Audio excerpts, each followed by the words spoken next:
tadi sudah diperkenalkan ya, nama saya Dewi Maya Krisna Sunaryani, biasa dipanggil dengan Maya. Selama 1 jam ke depan akan bersama ibu-ibu di sini untuk menguak segala hal yang mungkin dianggap tabu mengenai uang, menjadi hal yang akan layak dan patut kita perbincangkan. Semua akan dikupas secara tajam, setajam silet. Jadi gini Bu, membahas uang itu kan memang sangat sensitif ya Bu ya. Keterbukaan dengan pasangan itu sudah pasti akan pegang peranan penting. Nah, ada yang punya problem seperti ini nggak Bu? Di akhir bulan itu rasanya kok merana banget ya, harus ngirit-ngirit, nggak bisa makan enakan dikit gitu ya. Atau mungkin bertanya-tanya, kemana sih perginya uangku? Kayaknya baru gajian kok udah habis ya uangnya. Rasanya nggak beli apa-apa, tapi kok dompetnya udah kosong ya. Tapi tenang Bu, nggak ada masalah yang tidak bisa diselesaikan. Asalkan kita fokus pada solusi ya, bukan pada masalahnya. Setuju nggak sih Bu, bahwa ibu rumah tangga itu pegang peranan penting dalam rumah tangga? Ya pendidik, manajer, perencana keuangan sekaligus. Multitasking banget ya Bu ya. Nah, keterampilan dalam mengatur keuangan rumah tangga itu memang sangat berpengaruh, sebab keuangan itu kan memang dianggap sebagai urat nadi ya, vital sekali buat kehidupan sebuah keluarga. Susah-susah gampang sih memang mengatur keuangan ya. Ada saja mungkin kebutuhan yang membuat ibu-ibu ini harus mengeluarkan uang lebih anggaran. Mungkin ada saja sih kesalahan yang membuat ibu-ibu ini nggak bisa nabung. Ya, biasanya sih mikirnya gini, banyak dispensasi karena mikirnya tenang aja deh, nanti kan masih ada gajian lagi, ada uang masuk lagi, gitu kan seperti itu. Oke, sebenarnya apa sih masalah yang umum ada dalam keuangan rumah tangga? Ini mungkin saya beberapa ya, saya bahas di sini, mungkin ada banyak lagi di keluarga ibu-ibu ya. Oke, yang pertama ini tidak ada keterbukaan dengan pasangan ini kadang-kadang ada ya Bu, dalam rumah tangga itu selain perselingkuhan ya, sebenarnya tidak jujur soal keuangan itu juga bisa mengganggu keharmonisan rumah tangga loh Bu. Bahkan sepertinya lebih bisa menghancurkan. Jadi uang itu isunya sensitif, apalagi kalau suami istri itu punya pandangan yang berbeda ya dalam hal penggunaan uang dan kebutuhan yang harus diprioritaskan. Yang kedua, mungkin ada pendapatan timpang antara suami istri. Biasanya sih kalau pendapatan suami yang besar nggak masalah, karena itu umum ya. Biasanya memang mindset masyarakat seperti itu. Tapi misal sebaliknya, mungkin penghasilan istri yang lebih besar. Ini kalau tidak ada saling pengertian, keterbukaan, bisa jadi problem di dalam rumah tangga. Yang ketiga itu generasi sandwich. Apa sih generasi sandwich? Ibu-ibu tahu kan ya roti sandwich itu, jadi ada roti, ada atas, ada bawah, tengahnya ada daging gitu ya Bu ya. Nah, generasi sandwich itu seperti daging yang di tengah-tengah itu loh Bu. Jadi terjepit atas dan bawah. Jadi secara keuangan dia harus mungkin masih membiayai keluarga besarnya. Pada saat dia sendiri harus keluarga besar artinya mungkin orang tua atau adik-adik yang belum mentas gitu ya. Nah, di saat yang sama dia harus membiayai keluarga intinya. Itu seperti itu. Nah, kemudian yang keempat, tidak punya tujuan keuangan. Jadi penting ya ibu-ibu itu untuk punya tujuan keuangan supaya ibu-ibu ini tetap fokus. Jadi daripada ibu-ibu ini fokus pada beberapa hal, lebih baik fokus pada satu atau dua tujuan. Wujudkan dulu, kemudian nanti bisa fokus ke tujuan berikutnya. Oke, kelima. Nah, ini yang penting nih, Bu. Karena biasanya orang itu lebih suka melihat rumput tetangganya lebih hijau. Lebih hijau, tapi kita ini lupa untuk menyiram rumput di rumah kita sendiri ya, Bu ya. Jadi suka membandingkan kehidupan dengan orang lain. Nah, banyak yang seperti itu ya, Bu ya. Oke. Nah, yang keenam ini tergantung ada beberapa sih. Bisa jadi memang mungkin penghasilannya kekecilan, bisa jadi juga karena terlalu boros atau mungkin terlalu banyak utang.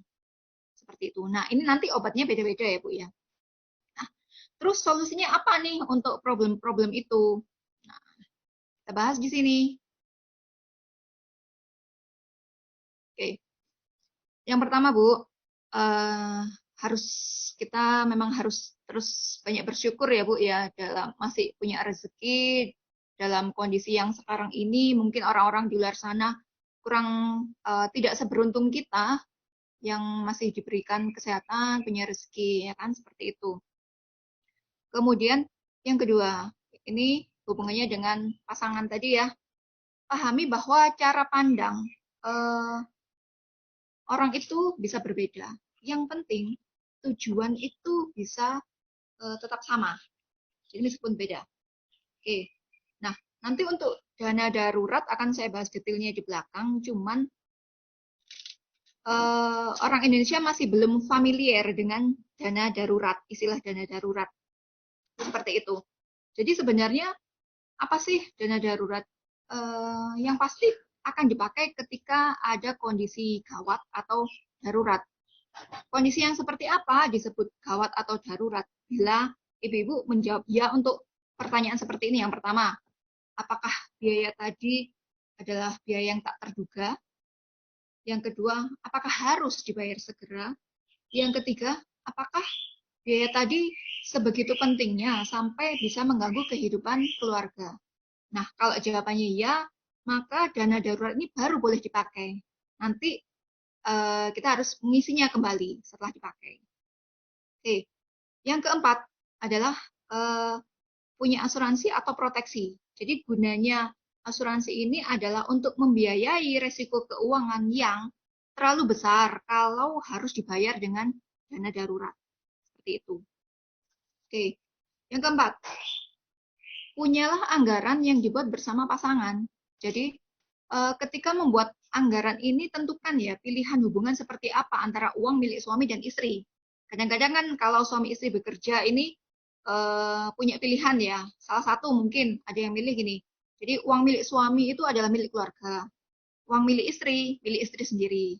Namun mungkin istri itu sukarela menjadikan uangnya untuk menambah dana investasi ya untuk tujuan keluarga bersama. Nah, ini nantinya akan berpengaruh pada anggaran yang akan dibuat. Jadi, biasanya tiap keluarga punya memilih hubungan keuangannya masing-masing. Ada banyak nanti ya versinya. Nah, yang keenam, tentukan ya manajer keuangannya siapa. Apakah istri atau suami. Siapapun yang nanti akan menjadi manajer keuangan harus mau menambah ilmu lebih banyak ya, investasi ilmu lebih banyak, cari ilmu. Cari nantinya tugasnya memilihkan strategi, membuat catatan keuangan, ini tujuan keuangan keluarga ini fokusnya mau di mana dulu, ini tugasnya dari manajer keuangan. Nah, karena penting seperti ini memang harus mau untuk mengupgrade pengetahuannya mengenai keuangan. Seperti itu.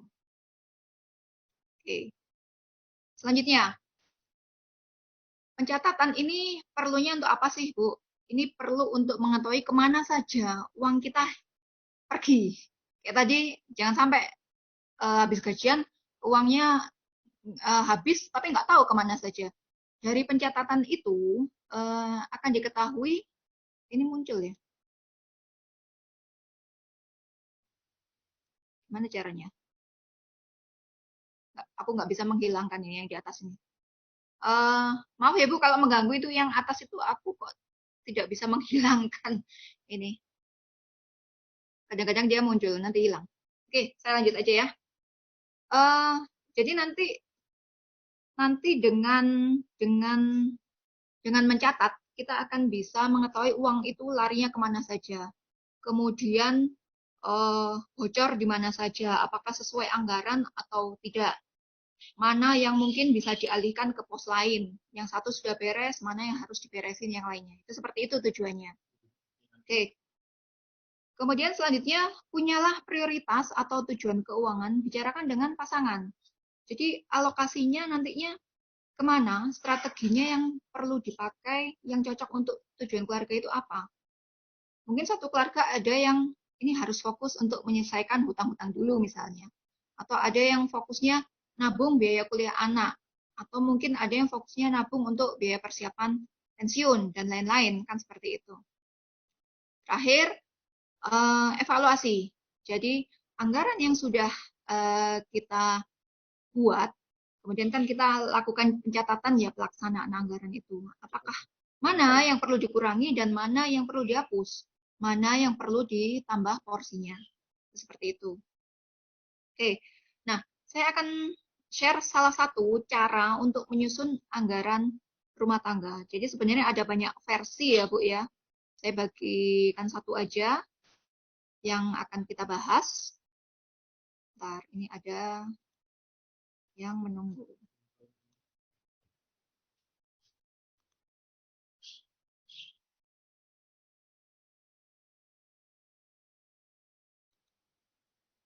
Oke, nah ini cara praktisnya. Ini kotaknya agak mengganggu ya. Kenapa muncul saya juga nggak tahu nih.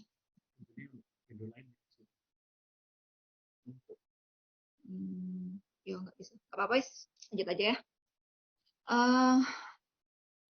Ini contoh untuk menyusun anggaran keuangan keluarga ya. Jadi yang pertama adalah sedekah ya Bu. Kenapa ini saya masukkan di urutan pertama? Sedekah ini kan kewajiban ya Bu. Kalau mungkin yang di Muslim minimal kan 2,5%. Mungkin yang di agama lain ada perpuluhan seperti itu. Itu tergantung nanti. Makanya ini saya tuliskan minimal 5%. Jadi mungkin ada zakat, infak, sedekah, mungkin apalagi ya kalau Nasrani itu ada perpuluhan kan seperti itu. Itu karena kewajiban kita taruh di porsi yang pertama. Nah, yang kedua adalah dana darurat dan asuransi ini minimal 10%. Selanjutnya biaya hidup rutin 40%. Kalau kita ada 4 minggu ya Bu, jadi minggu pertama, kedua, dan ketiga dan keempat itu masing-masing 10%. Selanjutnya, kalau ada cicilan hutang, ini idealnya maksimal 30%. Seperti itu. Selanjutnya, porsi nabung minimal 5%. Kemudian ada porsi investasi minimal 10%. Jadi nabung dan investasi ini beda ya Bu. Nanti di belakang kita bahas lebih detail. Nah, kadang-kadang pos-pos ini kan kita tidak apa istilahnya ya, tidak memprioritaskan gimana supaya kita ini disiplin, supaya pos-pos ini bisa masuk sesuai rencana. Kita buat otomatisasi, Bu. Seperti ini. Jadi begitu kalau biasanya kan kalau gaji masuk ke rekening ya. Di rekening itu kan kita bisa atur ini akan di apa namanya ya, auto debit. Debit otomatis setiap tanggal berapa. Itu sudah terpotong, itu akan membuat kita disiplin. Jadi nantinya sedekah tetap ada, dana darurat ada, untuk cicilan utang biasanya ada juga ya langsung ya. Nabung pasti ada, investasi pasti ada. Ini akan menghindari kita dari apa ya, membelanjakan uang di luar rencana. Nah, sebenarnya apakah dengan membuat anggaran itu membuat kita jadinya kok apa ya, pelit, ngirit gitu ya Bu? Enggak juga sih Bu. Jadi tetap tetap kita boleh sih sebenarnya menganggarkan untuk yang namanya gaya hidup Bu. Nah, gaya hidup ini kita bisa alokasikan 5-10%. Akan lebih longgar lagi kalau kita sudah tidak punya cicilan hutang. Biasanya kalau masih ada cicilan hutang memang hidupnya agak lebih ketat ya Bu ya, karena kan hutangnya harus diselesaikan dulu. Setelah hutang selesai, bolehlah kita membuat pos untuk gaya hidup. Misal ini untuk hobi atau kesenangan. Suami istri kan biasanya punya hobi masing-masing ya Bu ya. Ini nantinya akan mengurangi konflik. Misalnya suaminya suka koleksi sepeda nih misalnya, hobi, istrinya koleksi apalah, tas branded atau apa. Kita nggak bisa ngomong itu boros juga sih, asalkan memang sesuai dengan posnya ya nggak masalah juga. Karena penting juga loh Bu punya apa ya, pos untuk membiayai gaya hidup, untuk hobi itu perlu untuk hidup seimbang lah ya Bu ya. Oke, selanjutnya, oke. Nah, dari pembahasan sekelumit yang di atas, mungkin ibu-ibu ini masih bertanya-tanya ya, kenapa sih kok kita harus merencanakan anggaran keuangan rumah tangga? Apa nggak bisa kita itu biarkan berjalan begitu saja lah, ada gaji kita pakai seperti itu ya untuk hidup. Jawabannya seperti ini, Bu.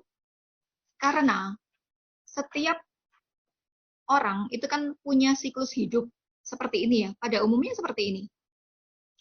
Terbagi menjadi 3 fase. Jadi fase yang pertama itu sejak lahir ini ya, sampai nanti bekerja. Kemudian usia bekerja sampai nanti usia pensiun. Dan usia pensiun sampai nanti kita waktunya dipanggil sama yang kuasa. Seperti itu. Nah,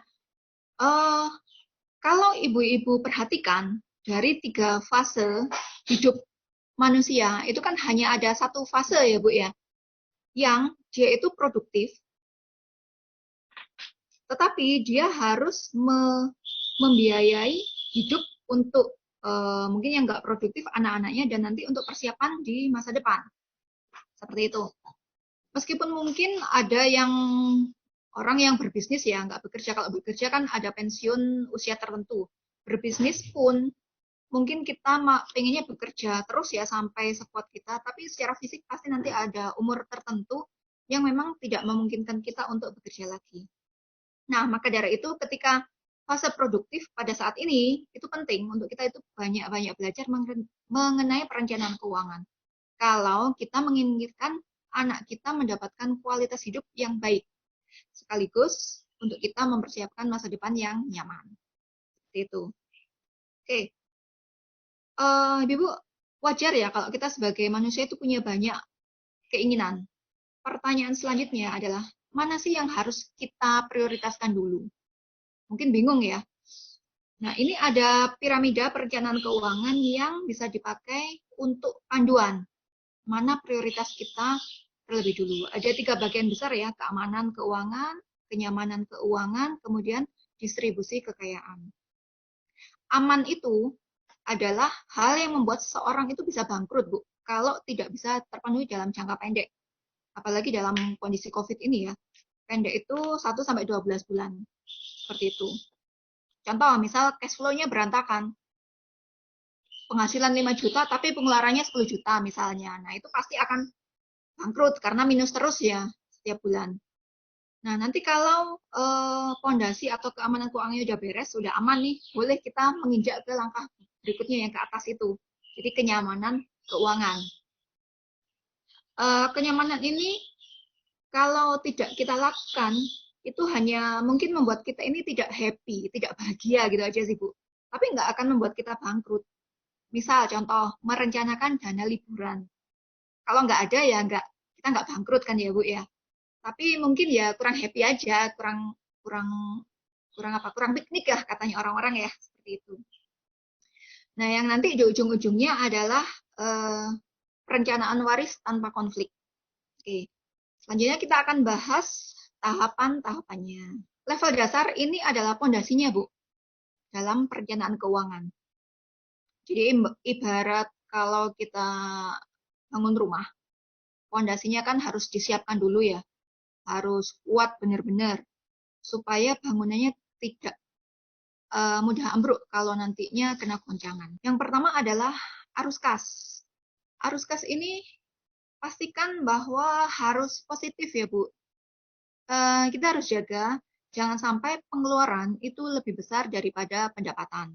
Lakukan pencatatan tadi, pencatatannya ibu-ibu bisa pilih kok dengan manual, bisa ditulis di buku biasa gitu ya. Atau dengan elektronik di HP, handphone itu banyak aplikasi untuk pencatatan keuangan, keluar, masuk, itu seperti itu. Kalau ibu-ibu rutin, disiplin ya, minimal 3 bulan melakukan ini, nanti ibu-ibu akan tahu sebenarnya uangnya ibu-ibu itu perginya kemana saja sih. Apakah ada kebocoran di mana? Apakah ada kebiasaan-kebiasaan penggunaan uang yang tidak baik ya, yang bisa kita sebenarnya bisa dieliminasi, bisa dihapuskan, tapi bisa dialihkan ke pos yang lain. Seperti itu. Nah, Bu, bagi sebagian orang di luar sana, ada yang berpendapat orang hidup itu kalau tidak punya hutang itu kurang semangat kerjanya ya. Jadi seolah-olah punya hutang itu jadi suatu motivasi untuk cari uang. Nggak salah juga sih, karena dalam perencanaan keuangan, hutang itu diperbolehkan kok, Bu. Cuman ya ini idealnya ya, maksimal 30% dari penghasilan. Dan pastikan hutangnya itu hutang produktif, bukan yang konsumtif. Apa sih contoh hutang produktif yang diperbolehkan? Misal, pembiayaan rumah tinggal, kemudian atau untuk menambah modal usaha. Intinya hutang yang bisa untuk menambah aset. Nah, kalau contoh hutang konsumtif seperti apa? Ya, biasanya untuk memenuhi gaya hidup semata-mata. Misal, hutang untuk beli baju branded misalnya, tas branded misalnya, atau mobil mewah. Sekarang pertanyaannya, gimana Mbak kalau sudah terlanjur punya hutang konsumtif? Kita buat daftar hutang, Bu. Mulailah kita berkomitmen untuk melunasi hutang-hutang konsumtif. Caranya gimana? Bisa dengan menjual barang konsumtif itu tadi. Jadi uangnya buat uang buat bayar hutangnya, hilanglah satu hutang gitu ya. Yang kedua, tidak buka hutang baru. Jadi jangan sampai gali lubang tutup lubang, buka hutang baru untuk melunasi hutang lama. Bagaimanapun Ibu harus disiplin untuk tidak membuka hutang baru yang konsumtif ya. Nah, alternatif lain Ibu bisa mencari alternatif penghasilan tambahan. Nanti uangnya untuk mempercepat pelunasan hutang konsumtif yang sudah terlanjur ada. Seperti itu. Nah, selanjutnya dana darurat. Nah, jadi gini nih, ibu-ibu kan mungkin sudah mengatur anggaran ya, sudah nabung, sudah investasi untuk biaya sekolah anak, biaya kuliah, kemudian untuk nabung untuk DP rumah mungkin, nabung untuk biaya haji, biaya umroh, liburan. Mendadak rumah bocor, ada hujan deras. Kalau di Pasuruan kan biasanya langganan banjir ya Bu ya, hujannya kalau deras itu banjir banget. Saya 14 tahun Bu, soalnya di PP Malang Pasuruan. Jadi saya tahu kalau musimnya hujan deras itu Pasuruan luar biasa banjirnya. Oke, nah mendadak ada hujan deras, rumahnya bocor atau kebanjiran, butuh biaya 5 juta. Nah, kalau kita tidak punya dana darurat, pasti akan terpaksa mengganggu tabungan yang sudah ada tadi, yang rencananya untuk tujuan-tujuan tertentu tadi. Atau misal, dimutasi pekerjaannya, yang mungkin menyebabkan penghasilan menurun, atau bahkan mungkin di PHK. Nah, bagaimana menyambung hidup kalau tidak punya dana darurat? Tuh. Jadi, Ibu, kalau di saat kondisi pandemi seperti ini masih belum punya dana darurat atau sudah punya namun belum ideal, yuk mulai sekarang kita kumpulin dana darurat. Fokus dalam 1 tahun ini karena kita nggak tahu kapan resiko itu akan datang. Selain itu, supaya kita segera fokus pada tujuan-tujuan keuangan selanjutnya jangka menengah dan jangka panjang. Nah, gimana caranya? Kalau untuk supaya cepat terkumpul, ada beberapa alternatif ya. Nanti mungkin bisa jual lah barang-barang yang nggak terpakai, apa sih istilahnya, second ya, ada penjualan barang second itu namanya pre-love. Ya pre-love. Atau mungkin bisa dengan cari income dari penghasilan di luar penghasilan utama. Uangnya bisa kita pakai untuk menambah dana darurat. Nah, nyimpennya di mana, Bu? Jangan dicampur ya dengan rekening tabungan, Bu. Simpan di rekening terpisah. Nanti kalau sudah mencapai nilai tertentu, Ibu boleh merupakan dalam bentuk emas, atau deposito, atau nanti reksadana pasar uang. Yang pasti yang namanya dana darurat itu harus bisa kita akses dengan mudah. Karena kalau ada kondisi darurat harus cepat kita bisa cairkan. Itu seperti itu. Nah, untuk asuransi ini ibu-ibu wajib memahami ya bahwa asuransi itu bukanlah tabungan, apalagi investasi. Karena masih banyak di luar sana yang berpendapat kalau ikut asuransi itu nanti suatu saat uangnya balik. Atau ada yang ngomong rugi ikut asuransi karena uangku hilang. Nah, ini mindsetnya perlu dibenahi bahwa tabungan itu ya tabungan, investasi ya investasi, asuransi ya asuransi. Jadi gampangnya asuransi itu gunanya untuk membayar kondisi-kondisi darurat yang terlalu besar kalau dibayar menggunakan dana darurat. Apa penyebab bencana keuangan terbesar dalam rumah tangga? Yang pertama, sakit. Mungkin sakitnya nggak sakit yang biasa sih Bu, sakit yang ya lumayan lah ya. Yang kedua adalah kondisi kritis. Nah, kondisi kritis ini sakit-sakit yang menyebabkan pencari nafkahnya sudah nggak bisa bekerja, kehilangan kemampuan. Kemudian yang ketiga adalah hilangnya pencari nafkah utama atau tutup usia. Ini biasanya menyebabkan bencana keuangan besar. Fungsi dan jenis asuransi itu ada 3 untuk pengetahuan ya Bu. Yang pertama asuransi kesehatan, yang kedua asuransi, ini gunanya kalau asuransi kesehatan, kalau ibu-ibu di sini kan dari kantor sudah dapat ya Bu ya, sudah dapat. Nanti perlu cek juga ya, nanti setelah pensiun itu apakah masih dapat fasilitas yang sama. Cek juga apakah plafonnya itu cukup besar dan bisa mengejar inflasi. Saya berikan contoh ya, harga kamar di rumah sakit per hari ini mungkin 500.000. Nah, 5 tahun, 10 tahun, 20 tahun lagi, kan nggak mungkin sama ya, pasti akan mengalami kenaikan. Saya punya pengalaman, ada teman ya, mengalami operasi usus buntu 4 tahun lalu di rumah sakit swasta di Malang. Habisnya itu biayanya 27 jutaan, Bu. Nah, tahun lalu ada teman yang lain, ini operasi usus buntu juga, biayanya itu mencapai 50 jutaan. Nah, ini kan luar biasa ya kenaikannya ya. Jadi ibu-ibu boleh mempertimbangkan untuk punya asuransi pribadi di luar kantor dan BPJS apabila tidak tidak mencukupi plafonnya. Jadi nanti tipsnya adalah ibu cari yang asuransi kesehatan yang dia sifatnya anti inflasi dan dibayar sesuai tagihan. Oke. Kemudian kalau proteksi penghasilan itu apa sih? Jadi fungsinya apabila pencari nafkah utamanya mengalami sakit kondisi kritis sehingga hilang kemampuannya untuk mencari nafkah, ada yang menggantikan income-nya sehingga biaya hidup keluarga tetap terpenuhi.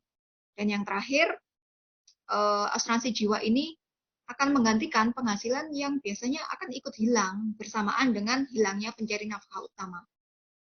Karena gini ya Bu, sebaik apapun rencana keuangan orang tua, namun jika takdir yang maha kuasa itu tidak memberi kita waktu lebih ya bagi orang tua untuk mempersiapkan masa depan anak dalam bentuk finansial, maka asuransi inilah yang akan menggantikan melakukan tugasnya.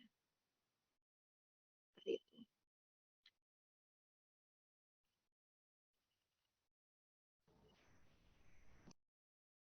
Oke, bentar. Ini agak lama. Oke. Nah, setelah beres, tadi kan pondasi ya Bu ya, setelah beres pondasinya kita bisa melangkah ke fase kenyamanan keuangan, naik setingkat lebih tinggi. Kita mulai fokus untuk investasi memenuhi tujuan-tujuan keluarga. Nah, kenapa sih Bu kok harus investasi? Jadi kebutuhan keuangan yang besar itu gini Bu, karena biaya kuliah anak, biaya beli rumah, biaya nikah anak, itu jumlahnya besar dan biasanya masih jangka waktunya lama ya Bu ya. Kalau hanya mengandalkan nabung di rekening bank biasa, kita harus nabung dalam jumlah yang besar dan mungkin waktu yang lama gitu ya. Contoh, saya beri contoh untuk biaya kuliah anak saat ini. Mungkin ada ibu-ibu yang punya anak masih bayi ya. Kuliah itu umumnya kan usia 18 tahun ya. Umumnya usia 18 tahun. Kita cek biaya kuliah di universitas negeri. Saya ambil contoh di Malang ya, yang dekat dengan Pasuruan. Kalau Pasuruan nggak ada yang negeri soalnya ya. Saya ambil contoh di Malang, selama 4 tahun, survei kita berkisar antara 70 jutaan, Bu. Itu selama kuliah 4 tahun ya. Itu pun masih di luar biaya kos, biaya makan, biaya hidup. Itu biaya yang dibayarkan aja ke kampusnya. Tentunya nanti 18 tahun kemudian ketika anak kita kuliah, biayanya kan nggak mungkin sama ya Bu. Biaya itu akan naik, pendidikan antara 10 sampai 20%. Anggap saja kita inflasinya 10%. Dengan inflasi 10%, biaya anaknya ibu yang sekarang masih bayi, nanti itu akan menjadi 400 jutaan. Gede ya Bu ya. Ini saya nggak ngitung kedokteran loh, Bu. Ini cuman kuliah yang saya ngitungnya yang sosial seperti itu. Nah, kalau nabung biasa 400 juta itu, kan kita nabungnya harusnya 400 juta, bukan 70 juta kan? 400 juta itu kalau dibagi 18 tahun, itu kita jadinya harus nabung 1,8 jutaan per bulan selama 18 tahun ke depan. Nah, ini belum untuk nabung yang lainnya kan? Seperti itu. Nah, kalau ibu-ibu menempatkan, kalau berinvestasi, mencari suatu tempat investasi yang bisa memberikan keuntungan 12% per tahun, misalnya di reksadana atau di saham ya, ibu-ibu hanya perlu menyisihkan 600.000 loh per bulan. Seperti itu. Jadi investasi itu adalah untuk mempercepat, mempercepat, mempercepat apa ya, tujuan ibu itu tercapai. Seperti itu. Oke. Nah, yang namanya investasi, ibu-ibu harus siap. Yang namanya investasi itu siap resiko ya. Resiko di investasi itu ada kecil, sedang, dan tinggi. Sesuaikan dengan profil resiko yang bisa ibu terima. Biasanya semakin besar apa ya, keuntungan yang kita harapkan, berarti resikonya tinggi. Itu biasanya di saham.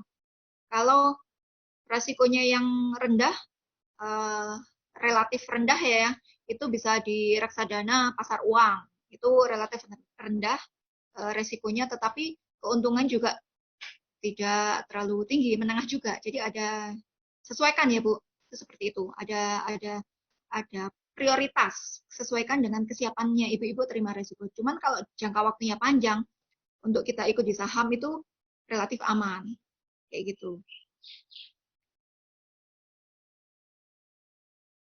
Yang patut diingat di sini, Bu, kalau Ibu siap investasi, siap untung, tapi juga siap rugi. Ya, nggak ada yang namanya investasi itu maunya untung terus, Bu.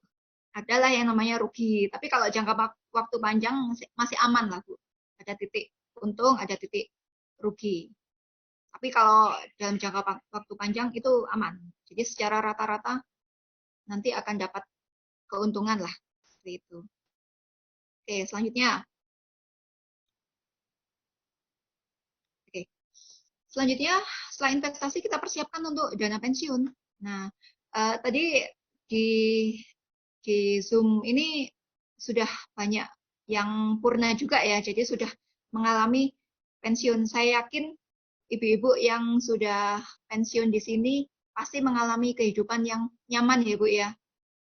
Dan itu adalah harapan dari yang masih bekerja. Nanti pengennya pasti pensiun itu hidup nyaman, waktunya banyak, uangnya banyak, bisa melakukan banyak kegiatan yang menyenangkan, ya kan, seperti itu. Yang perlu ibu-ibu ketahui, masa pensiun itu mahal loh Bu. Kemungkinan uang yang kita tabungkan sejak muda itu akan turun nilainya karena inflasi. Itu kayak gitu. Jadi kita nabung sekarang, pensiun kan masih lama, 20 tahun lagi mungkin, 25 tahun lagi mungkin. Nah itu kalau kita nabung biasa bisa jadi turun nilainya karena kegerus inflasi, gitu, seperti itu. Nah, kalau Indonesia Power pastinya sudah ikut BPJS Ketenagakerjaan ya. Kalau sesuai aturan pemerintah sih biasanya 5,7% untuk jaminan hari tua, khusus jaminan hari tuanya ya, dari upah yang dilaporkan. Plus kalau nggak salah di sini juga ada program dana pensiun dari perusahaan ya, selain BPJS. Nah, ibu-ibu pastikan mengetahui berapa besarnya dana pensiun yang nantinya akan diterima setiap bulan dari kantor. Apakah masih tetap nanti bulanan atau apakah diterimakan sekali kayak apa ya, lamsam itu sekaligus gitu ya, kayak apa, enggak setiap bulan, itu nanti perlu diketahui. Kemudian bandingkan dengan kehidupan seperti apa yang ibu-ibu inginkan ketika nanti pensiun bersama suami. Karena biasanya dana pensiun itu pasti nggak akan full seperti gaji ketika masih bekerja ya Bu ya. Pasti akan berkurang lah, seperti itu. Untuk itu tidak ada salahnya ibu-ibu di sini bersama suami, mungkin ya bersama bapak, membuat program pensiun sendiri. Contohnya, jadi tujuannya supaya apa? Supaya nanti mempertahankan gaya hidup seperti ketika saat masih produktif. Tetap bisa beribadah dengan nyaman, bisa menikmati jalan-jalan dengan nyaman. Yang biasanya kalau sekarang masih aktif bekerja itu nggak punya waktu ya. Uang mungkin ada, waktunya nggak ada. Nah, jangan sampai ketika nanti waktunya ada, uangnya nggak ada, gantian gitu ya. Jadi persiapkan sekarang. Ibu-ibu bisa buat program pensiun sendiri dengan cara mungkin investasi saham. Jadi kita mengambil hasilnya dari bukan trading sih, bukan trading tapi mengambil hasilnya dari keuntungannya. Kemudian bisa investasi rumah untuk nantinya disewakan. Bisa juga ikut satu bisnis yang ada sistemnya. Contoh punya sistem itu kita nggak perlu mikir sistem, misalnya franchise atau waralabanya Indomaret, Alfamaret, kayak KFC, McD. Nah itu contoh. Itu contoh yang gede. Yang kecil mungkin banyak juga sih. Ibu bisa cari nanti ya. Seperti itu. Nah, fase ketiga nanti kita akan bahas adalah distribusi kekayaan. Bentar, selesai ini agak lemot munculnya ya.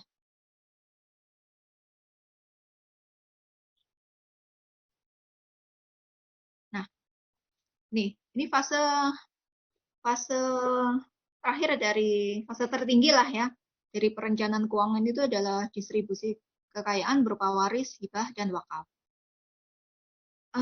Ibu-ibu, pada akhirnya apa yang kita cari itu kan pasti apa yang kita cari dan kita kumpulkan pasti akan kita tinggal. Nah, distribusi kekayaan ini artinya adalah memindahkan kekayaan. Bisa berupa aset, namun jangan lupa bisa juga berupa hutang loh ya Bu ya. Jadi ibu-ibu perlu punya strategi ya tadi ketika berhutang seperti yang tadi dibahas ya. Karena ketika kita seseorang nggak ada di dunia ini, kewajiban bayar hutang itu akan jadi kewajiban ahli waris kita ya kan seperti itu ya. Nah, sedangkan pemindahan aset itu bisa dengan mekanisme waris atau hibah kepada orang yang tepat. Nah, saya yakin nih, pastinya ibu-ibu di sini kan akan memastikan, akan mewariskan asetnya ya, daripada hutang ya Bu ya. Pastilah seperti itu. Oke. Nah, ibu-ibu sampai di sini apakah sudah mulai ada bayangan Ibu? Sudah mulai paham ya? Atau malah mulai bingung nih, mau mulai dari mana? Seperti itu.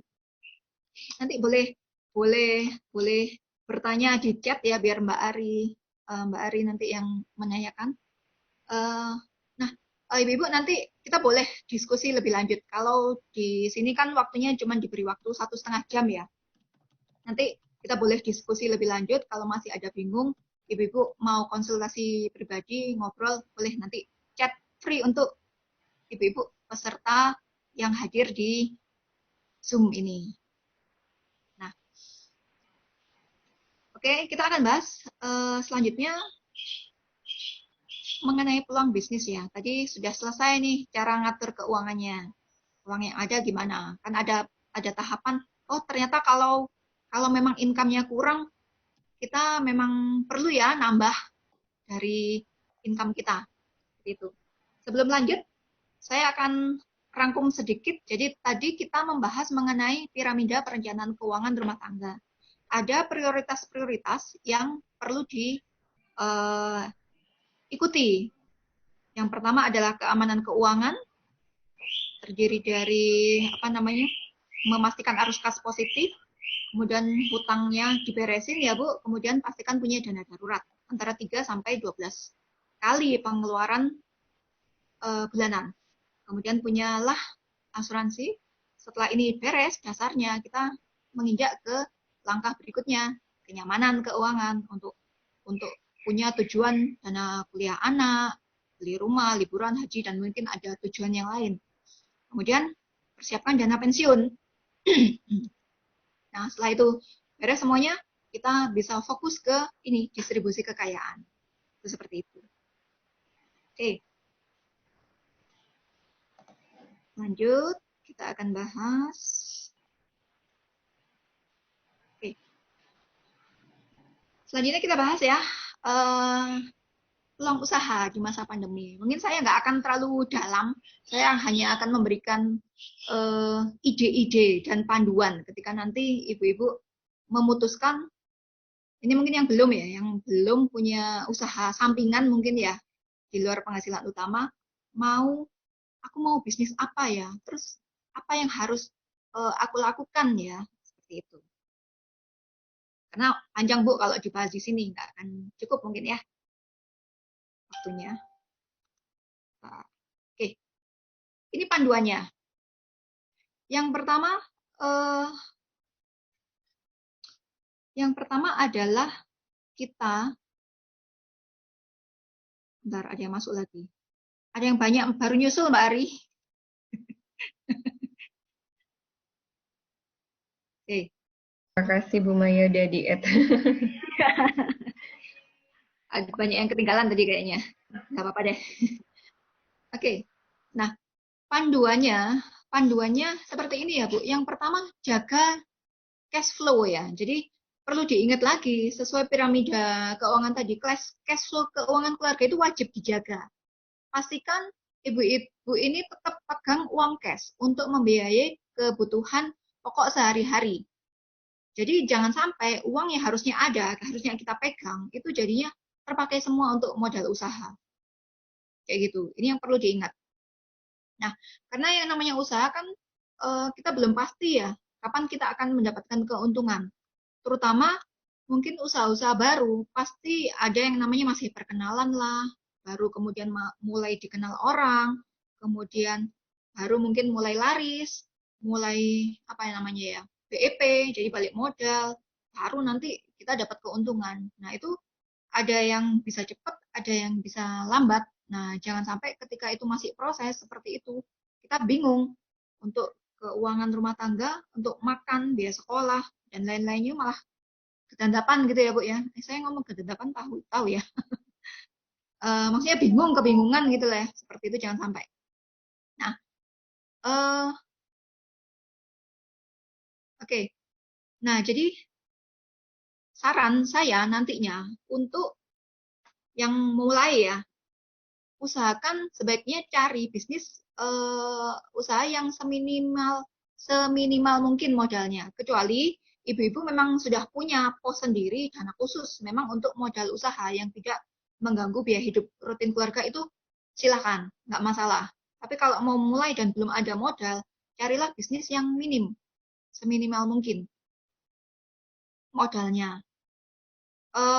Dan modal ini kan tidak harus beli baru ya Bu. Kalau mungkin ibu-ibu ini produksi makanan atau minuman, itu pakailah alat-alat yang sudah ada dulu. Itu seperti itu. Jadi nggak perlu harus yang bagus dulu. Cobalah dengan yang sudah ada dulu. Nanti kalau sudah bertahap, mungkin baru upgrade alat-alat produksinya, bolehlah seperti itu. Nah, kemudian ibu-ibu juga sebenarnya tidak harus sih memproduksi barang-barang itu sendiri. Kecuali mungkin ibu-ibu sudah punya produk ya, dari awal ini sudah punya produk yang sudah layak jual, nggak perlu percobaan baru. Karena kalau masih mau percobaan-percobaan itu untuk menghasilkan produk bagus dan layak jual, ini memang akan menguras energi yang pertama. Yang kedua menguras pikiran dan biaya pasti ya Bu ya, karena trial and error. Coba-coba dulu kan seperti itu. Oke. Nah, ibu-ibu bisa berkolaborasi dengan produsen yang produknya ibu-ibu suka. Nah, mungkin di grup ini aja bisa kolaborasi. Misal Ibu Mbak Ari pinter bikin apa, Mbak Yani bisa jualan. Nah, atau mungkin Ibu Ketua ini karena apa ya? Karena pasarnya, kenalannya luas. Nah, bisa nih jadi marketernya atau resellernya produknya Mbak Ari misalnya. Itu seperti itu, bisa saling berkolaborasi, itu bagus sekali sebenarnya. Kalau hanya dari forum ini saja, dari forum Ibu PIKK ini saja, itu sudah bisa. Jadi pastikan ketika memilih berkolaborasi, ibu-ibu serak ya dengan produknya. Yang pasti ibu pasti senang dulu kan dengan produknya. Karena kalau nggak serak, gimana mau mempromosikan, gimana mau mengiklankan, orang nggak seneng ya kan, jadinya nanti bisnisnya juga nggak akan semangat, kan seperti itu. Kalau kita sendiri sudah seneng, kita suka, ya pasti akan semangat bisnisnya. Seperti itu. Nah, selanjutnya mungkin ini beberapa ide yang bisnis yang bisa dijadikan ide lah Bu. Mungkin yang masih bingung-bingung, aku mau bisnis apa. Nah, ini kalau makanan itu universal ya, kepotong lagi nih slide saya ya. Jadi ini ide bisnis. Makanan itu pasti universal. Ada berbagai jenis ya, apalagi yang sekolah dari rumah, kerja dari rumah ini biasanya butuh cemilan banyak ya. Terus buah-buahan ini bisa juga, buah-buah segar, kan katanya harus banyak vitamin dari buah-buahan juga bisa ya, supaya sehat nih badannya. Vitamin-vitamin, jamu-jamu, itu juga lagi booming kan sekarang ini. Frozen food, supaya masak praktis, kan mungkin jarang keluar rumah. Fresh market online, nah ini sudah mulai banyak Bu, pasar-pasar itu juga sudah mulai, untuk ibu-ibu yang masih mau menghindari keluar rumah sering-sering atau ke pasar sering-sering, ibu bisa bisa dengan apa namanya, buka jasa online, apa namanya ya, membuka jasa titip misalnya, itu bisa loh, meskipun ibu-ibu mungkin nggak punya jualannya, tapi ibu bisa menjual jasanya kepada para pedagang itu dan kepada relasi. Nah, relasi yang mungkin tidak mau sering-sering keluar pasar. Sudah kamu pesan apa, nanti belinya di aku belanjakan, aku antar langsung ke rumahmu. Itu bisa jadi ide. Ya. Sekarang ini banyak yang seperti itu ya. Nah, kemudian untuk jasa nanti, itu yang produk tadi ya. Untuk jasa ada beberapa.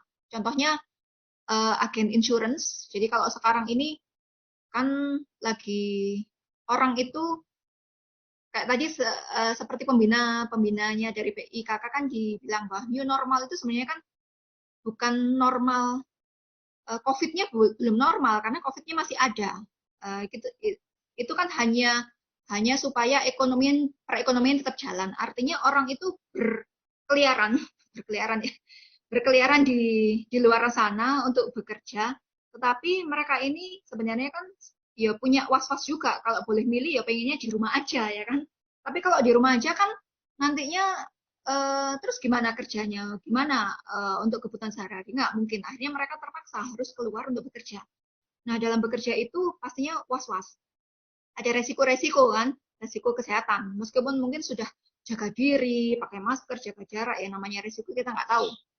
Nah, sehingga di sini orang punya keinginan gimana ya kalau ada resiko aku ditanggung gitu kan. Kalau yang dari Indonesia Power sih mungkin sudah nyaman ya, ada ditanggung dari kantor dan mungkin ada BPJS. Bagaimana yang belum seperti itu. Nah, mereka biasanya mikir perlu punya proteksi kesehatan. Itu yang bagus itu gimana. Jadi ini bisa masuk di situ. Kemudian jasa kurir. Jasa kurir ini juga lagi booming ya Bu ya. Bisnis online kan lagi booming juga, sehingga jasa kurir ini mereka juga rame.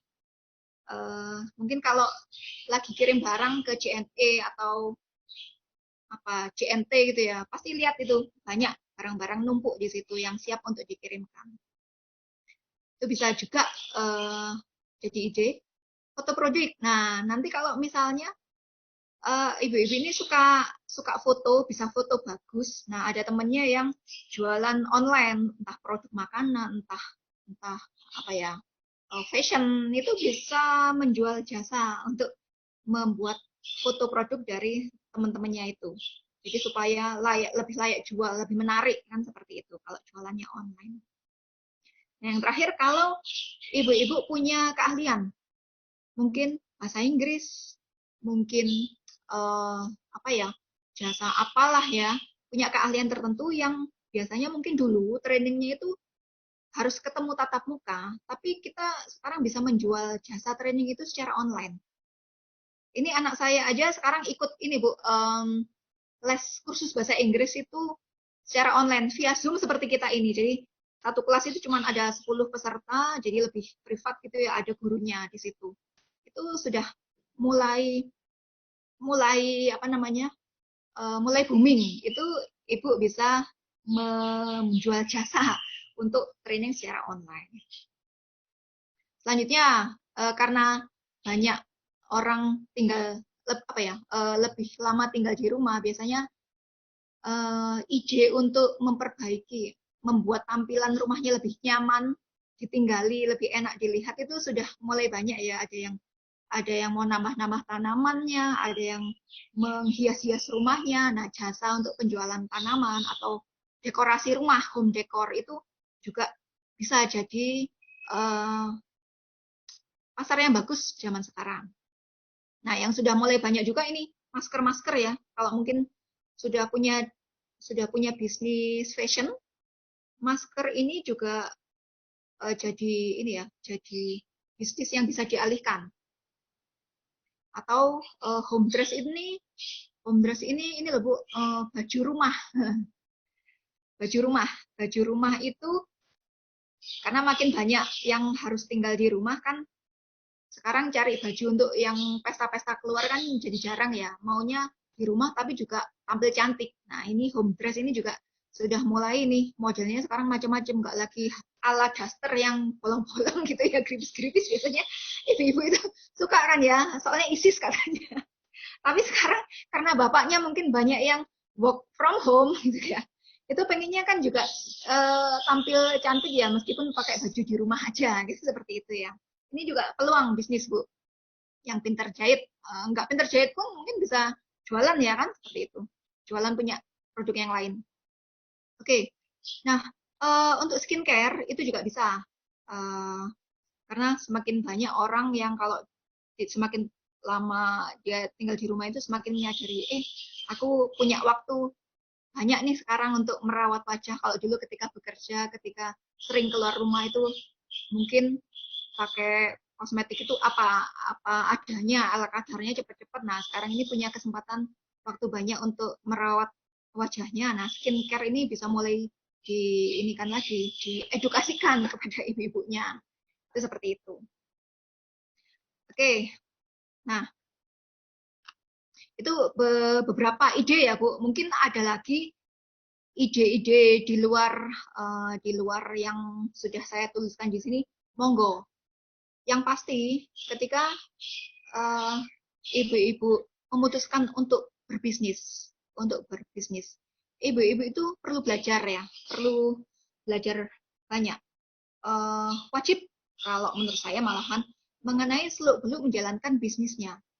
Sama ya, seperti mungkin ketika mulai bekerja bagi karyawan ya yang bekerja di kantor saat ini, pasti dulu masih perlu belajar dulu kan ya, tidak langsung pinter, mahir seperti saat ini.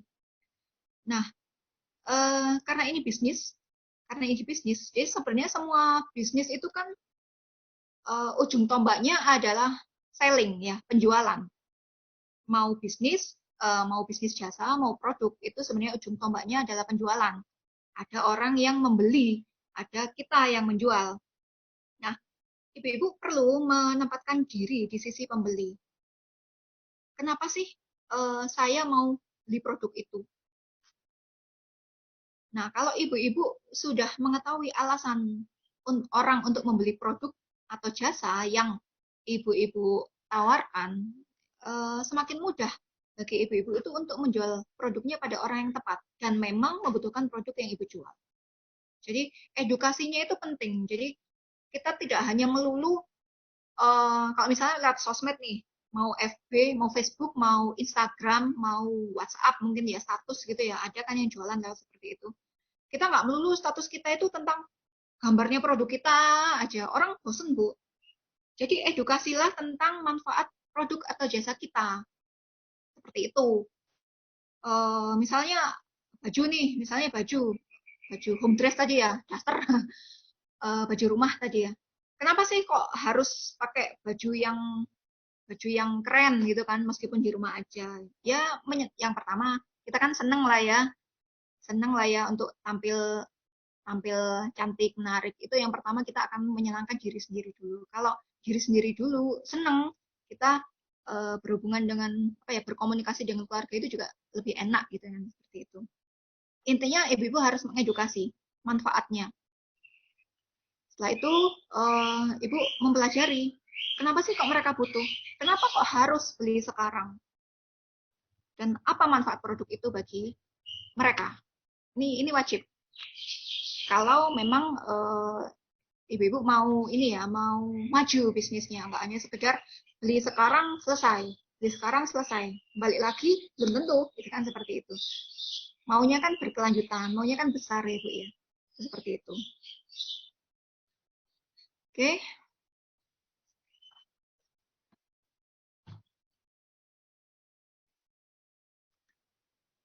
Nah, ya saya mau merangkum ya apa yang telah kita pelajari hari ini ya Bu ya. Yang pertama adalah kita perlu melakukan pencatatan keuangan. Ini ketutup ya yang atas ya. Saya nggak bisa, kapan dia hilang ya. Biasanya nggak muncul, entah kenapa ini kok muncul ya. Nah, yang pertama kita tadi belajar untuk mencatat keluar masuknya uang. Memang ini butuh kemauan ya Bu ya. Saya dulu juga awalnya nggak pernah melakukan pencatatan keuangan. Jadi gaji masuk atau income masuk ya sudahlah, itu dipakai untuk apa, kebutuhan habis ya sudah, bulan depan ada lagi, kan seperti itu ya, biasanya seperti itu. Tapi ini nanti seperti yang tadi kita bahas, ini gunanya banyak sekali ternyata. Dan saya sudah melakukan juga, akhirnya ya ketahuan sih, oh ternyata borosnya di sini, ininya kurang gitu kan, seperti itu. Jadi kita bisa lebih disiplin nanti masuknya. Jadi yang pertama tadi kita belajar bahwa lakukanlah catatan keuangan. Bisa ditulis di buku, bisa pakai aplikasi, di handphone, itu banyak aplikasi. Kemudian susun anggaran keuangan. Buat perencanaan keuangan seperti contoh yang tadi bisa, atau mungkin ada alternatif lain, boleh nanti diskusi. Kemudian tentukan tujuan keuangan keluarga. Jadi nanti enggak gelambiar ya Bu, aku apa dulu. Ini ada contoh orang yang tidak punya tujuan keuangan gini Bu. Punya sebidang tanah. Rencananya sudah aku beli tanah. Nanti kalau anakku nikah, yaitu tak jual. Nanti kalau anakku kuliah, yaitu tak jual. Atau apalagi ya, nanti kalau aku pensiun, yaitu nanti tak jual lah, mau tak buat biaya hidup nanti. Nah, nantinya kalau itu sudah terpakai, jadi satu bidang tanah untuk semua tujuan, kan bingung nantinya. Anaknya kuliah dijual, lah nanti anaknya nikah pakai apa lagi, berarti sudah kadang dijual gitu kan ya Bu. Itu contoh kalau kita tidak menentukan tujuan keuangan. Nah, yang kedua, kita ketika menyusun anggaran tadi sesuai prioritas ya. Usahakan dari mulai keamanan dulu, kemudian kenyamanan, dan tadi distribusi pada akhirnya. Ketiga, nah ini membahas tadi ya, keamanan itu tadi apa? Ada arus kas, pastikan positif. Kemudian lunasi dulu hutang-hutang konsumtif. Punyalah dana darurat dan punyalah asuransi. Yang kedua, tahap kenyamanan keuangan tadi itu adalah punya investasi ya, kemudian persiapan dana pensiun, lupa nggak tertulis nih ya. Yang ketiga, nanti kita akan mendistribusikan kekayaan berupa waris, hibah, atau wakaf. Keempat, tadi kita membahas mengenai alternatif penghasilan. Jadi, pilihlah yang minim modal terlebih dahulu, sesuaikan dengan kebutuhan kondisi pandemi, dan bisa berkolaborasi dengan teman-temannya yang lain. Tuh. Oke, itu tadi rangkuman dari yang kita pelajari dari 1 jam tadi ya. Baik. Yes, Bu, akhirnya seluruh materi saya untuk hari ini sudah saya sampaikan. Semoga membawa manfaat untuk semua peserta. Nah, di layar ada nomor nomor kontak saya terbuka apabila nanti ibu-ibu memerlukan konsultasi terlebih lanjut atau diskusi lebih lanjut. Akhirnya saya tutup presentasi saya. Wassalamualaikum warahmatullahi wabarakatuh.